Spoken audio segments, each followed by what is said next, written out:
किसी भी चोट लगने की वजह से, किसी भी स्पोर्ट्स इंजरी की वजह से, किसी रोड साइड एक्सीडेंट की वजह से होने वाला रिकरेंट यानी बार बार शोल्डर डिसलोकेशन यानी कि कंधे का उतर जाना, ये एक बहुत ही कॉमन इंजरी है दोस्तों, जो यंग एथलीट्स में हमारे पास आउट पेशेंट डिपार्टमेंट में आते हैं।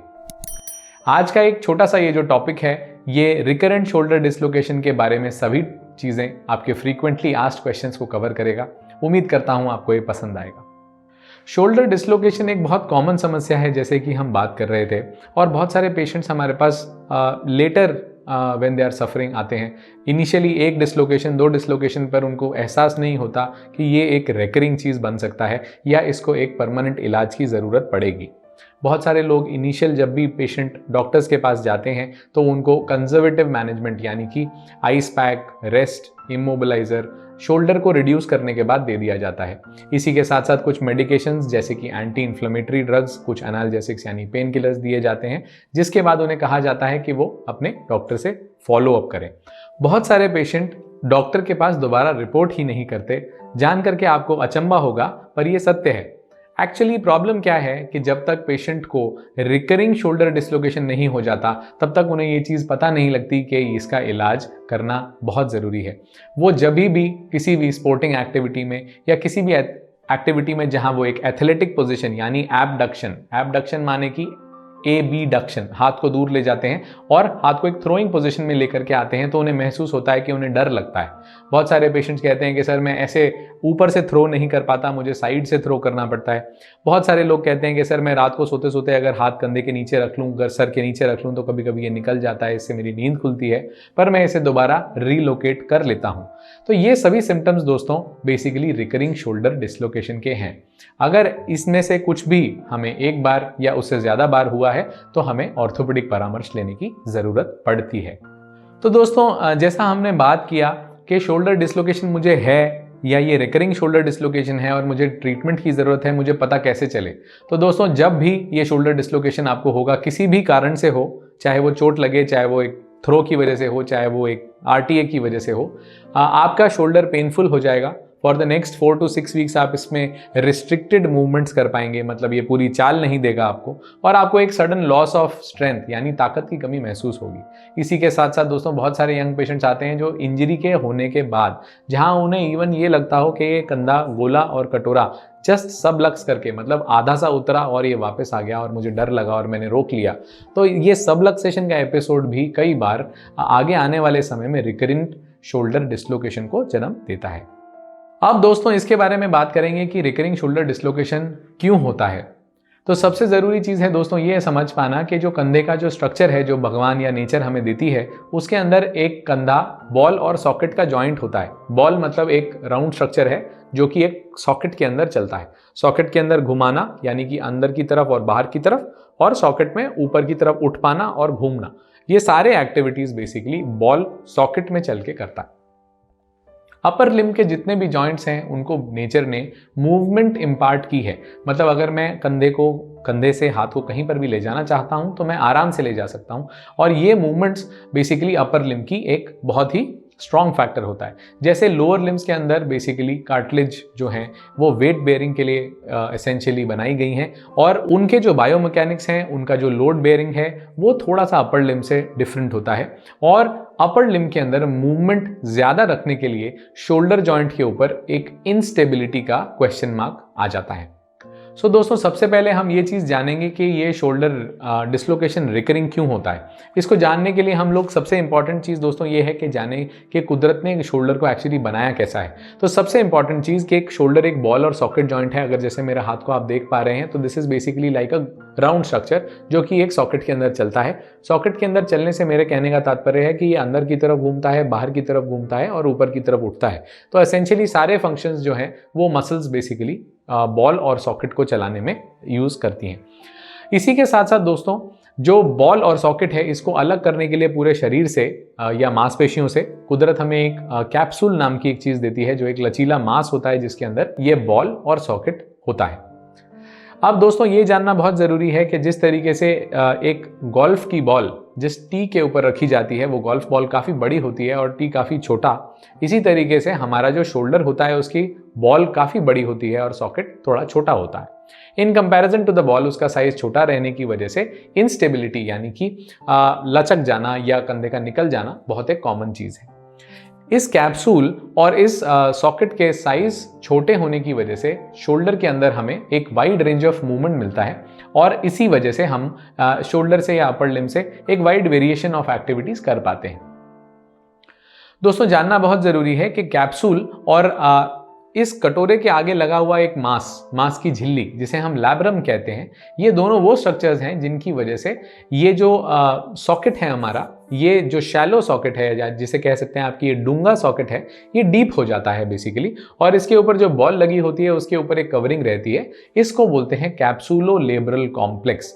तो दोस्तों जानेंगे कि जब भी हमारा हाथ एथलेटिक पोजीशन में जाता है तो ये ball 90 degrees up and 90 degrees outward घूमता है और ये पीछे की तरफ स्ट्रेच होता है। इसी कंडीशन के अंदर आगे वाला जो आपका कैप्सूल है, जो कि बॉल और सॉकेट का कैप्सूल है, वो स्ट्रेच आउट होता है और कई बार इंपैक्ट की वजह से, झटके की वजह से बेसिकली ये बॉल जो कि एक एथलेटिक पोजीशन में गया हुआ है, ये इसको आगे की तरफ सॉफ्ट टिश्यू को पुश करता हुआ बाहर आ जाता है। तो दोस्तों कहने का मतलब जो बॉल और सॉकेट का जो जोड़ है उसमें सॉकेट के आगे का जो मांस है जिसे हम कैप्सूलोलेब्रल कॉम्प्लेक्स कह रहे हैं, ये गोला उसको फाड़ता हुआ बाहर आ जाता है। ये दोस्तों बहुत सिमिलर है, इस चीज़ को अगर अपन रिलेट कर पाएं तो एक बटन जो हम शर्ट में लगाते हैं, उस बटन को उसकी स्लीव में डालने का एक स्पेसिफिक तरीका है और एक बार स्लीव में डालने के बाद हम उसे कितना भी खींचें वो वापस नहीं आता। इसी तरीके से जब भी शोल्डर जॉइंट यानी कि बॉल सॉकेट के आगे से उस मांस को फाड़ती हुई बाहर निकलती है तो उसका एक स्पेसिफिक तरीका होता है रिड्यूस करने का, उसको अपनी जगह पर लेकर के आने का, और जब तक वो जगह पर नहीं आता पेशेंट एक बड़े टिपिकल एटीट्यूड के साथ आता है जिसके अंदर उसका हाथ बाहर की तरफ घुमा हुआ और थोड़ा सा उठा हुआ होता है। नीचे ले जाते के साथ ही उन्हें एक सीवियर पेन की अनुभूति होती है और वो हाथ अपना दूसरे हाथ की तरफ से उठाते हुए हमारे पास आमतौर से आते हैं। रिकरिंग शोल्डर डिसलोकेशन में क्योंकि हर पेशेंट को उस चीज़ की आदत हो गई होती है, दे गेन सर्टेन मैन्यूवर्स, उन्हें पता लग जाता है, उन्हें धीरे धीरे आदत हो जाती है कि अपने कंधे को कैसे रिड्यूस करना है और वो जो मांस है वो और धीरे धीरे लचीला होता चला जाता है और पेन की सीवियरिटी कम होती चली जाती है। बट दोस्तों जानने की बात यह है, ज़रूरी बात यह है कि जितनी बार शोल्डर डिसलोकेट करता है उतनी ही बार कार्टिलेज यानी ग्रीस का परत का घिसना और बायपोलर बोन लॉस यानी कि हड्डी का गोले और कटोरे दोनों की तरफ से टूटना या घिसना बहुत कॉमनली देखा जाता है। इन शोल्डर डिसलोकेशंस के बार बार होने की वजह से जो ये बाइपोलर बोन लॉसेस होते हैं या हड्डी का घिसाव होता है या कार्टिलेज का घिसाव होता है, ये एक तरीके से एक इररिपेरेबल डैमेज है और इसको बचाने के लिए हम ये परामर्श देते हैं कि जल्दी से जल्दी अपने शोल्डर डिसलोकेशन के लिए अगर आप एक एक्टिव लाइफस्टाइल जीना चाहते हैं तो एक सर्जिकल मोडालिटी की तरफ या एक दूरबीन की सर्जरी की तरफ ज़रूर सोचें। अब दोस्तों बात करेंगे इसके बारे में कि बहुत सारे पेशेंट आते हैं, कहते हैं कि सर मैं शोल्डर डिसलोकेशन हुआ है बट इसके अंदर एक बैंकार्ट लीजन है यानी कि एक सॉफ्ट टिश्यू लीजन है। कुछ लोग कहते हैं सर इसके अंदर एक हड्डी भी टूटी हुई है जिसमें एक बोनी बैंकार्ट लीजन है। कुछ लोग आते हैं कहते हैं कि सर सॉकेट का तो मांस फट गया है और जो बॉल है हमारा जो ह्यूमरल हेड है उसके अंदर भी कुछ बोन में डिफेक्ट बता रहे हैं। तो इसके अंदर ट्रीटमेंट मोडालिटीज़ कैसे डिफर करती हैं? तो दोस्तों जानने वाली बात यह है कि सॉफ्ट टिश्यू इंजरी के लिए बहुत आसान इलाज रहता है जिसे हम एक बैंकार्ट प्रोसीजर बोलते हैं या आर्थ्रोस्कोपिक बैंकार्ट प्रोसीजर बोलते हैं, जो एक मिनिमली इन्वेसिव प्रोसीजर है, दूरबीन से किया जाने वाला प्रोसीजर है। तो इसके अंदर बेसिकली वो फटे हुए मांस को हम लोग वापस उस हड्डी के साथ टाँके लगा करके चिपका देते हैं और इसके अंदर करीब करीब 4 चीरे आते हैं जो कंधे के सभी ओर इक्विडिस्टेंट डिस्ट्रीब्यूटेड होते हैं। इसी के साथ साथ दोस्तों बताना चाहूँगा, अगर सॉफ्ट टिश्यू इंजरी के साथ कहीं पर भी बोनी फ्रैगमेंट्स इन्वॉल्व हो जाते हैं यानी हड्डी इन्वॉल्व हो जाती है तो उसको अगर कटोरे की साइड का लॉस है तो उसे कहा जाता है बोनी बैंकार्ट्स और अगर वो बॉल के साइड का लॉस है तो उसे कहा जाता है हिल सैक्स लीजन। हिल सैक्स लीजन का मतलब है कि ह्यूमरल हेड यानी कि बॉल के पीछे की सतह जब वो कटोरे के बाहर निकल करके फंसा है तो पीछे की सतह जो है उसके ऊपर एक इंडेंटेशन यानी कि एक मार्क यानी कि एक चोट आ गई है जो कि एक गड्ढे की तरीके से सीटी स्कैन में या एमआरआई के अंदर प्रतीत होता है। तो दोस्तों, जब भी आप अपने ऑर्थोपेडिक से या अपने स्पोर्ट्स मेडिसिन एक्सपर्ट से मिलेंगे, अपने फिजिकल थेरेपिस्ट से मिलेंगे, तो वो आपको ये सभी जांचें कराने के लिए, जिनके अंदर एक्सरेज, जिनके अंदर सीटी स्कैन, जिसके अंदर एमआरआई कराने के लिए कहेंगे। ये सभी जांचों की दोस्तों अपनी अपनी रेलेवेंस है। कोई भी जांच किसी भी जांच को सब्स्टिट्यूट नहीं कर सकती। और इन सबसे ज़्यादा ज़रूरी है एक अच्छी हिस्ट्री यानी कि जो सवाल जवाब, एग्जामिनेशन यानी कि जो हाथ लगा करके आपके डॉक्टर आपको देखते हैं, वो सबसे इंपॉर्टेंट है। और आपके सिम्टम्स को पहचानना, आपकी कंप्लेंट्स को अंडरस्टैंड करना सबसे इंपॉर्टेंट है। तो ये सभी चीज़ों से हम एक डायग्नोसिस पर पहुंचते हैं जहाँ पे रिकरिंग शोल्डर डिसलोकेशन और उसके आगे उसके ट्रीटमेंट्स बेसिकली बेस्ड होते हैं। तो दोस्तों, यहाँ पर हमने करी इस बारे में बात की दूरबीन की सर्जरी है, आर्थ्रोस्कोपिक बैंकार्ड्स, आर्थ्रोस्कोपिक बोनी बैंकार्ड रिपेयर, एक रेम्प्लिसाज नाम से सर्जरी होती है जिसके बारे में हम फिर से एक वीडियो में बात करेंगे, जहाँ पर उस ह्यूमरल हेड यानी कि उस कटोरे के अंदर जो बोनी लॉस हमें होता है उसको बेसिकली सॉल्व करने के लिए, ताकि उसके साथ में आगे डिसलोकेशंस बढ़े नहीं, तो वो प्रोसीजर्स रहते हैं। इसी के साथ साथ कुछ पेशेंट्स जहाँ पर बोन लॉस ज़्यादा है या फिर वो ऑलरेडी एक सर्जरी करवा चुके हैं पहले और उसके बाद फिर भी रिकरेंट डिसलोकेशन हो रहा है शोल्डर का, तो उन फैक्टर्स के अंदर हम लोग एक सर्जरी का नाम लेते हैं जिसके हम लेटार्जेट नाम से जानते हैं। लेटार्जेट बेसिकली दूरबीन से भी किया जाता है और ओपनली भी किया जाता है। दोनों के रिजल्ट्स करीब करीब सेम है बहुत सारे लोगों के हाथों में। और ये चीज़ कही जाती है कि लेटार्जेट सर्जरी एक लास्ट रिजॉर्ट की तरीके से रिजर्व किया जाता है उन पेशेंट्स के अंदर जहाँ पर रिकरिंग शोल्डर डिसलोकेशन दूरबीन की सर्जरी से रिस्पॉन्ड नहीं करता।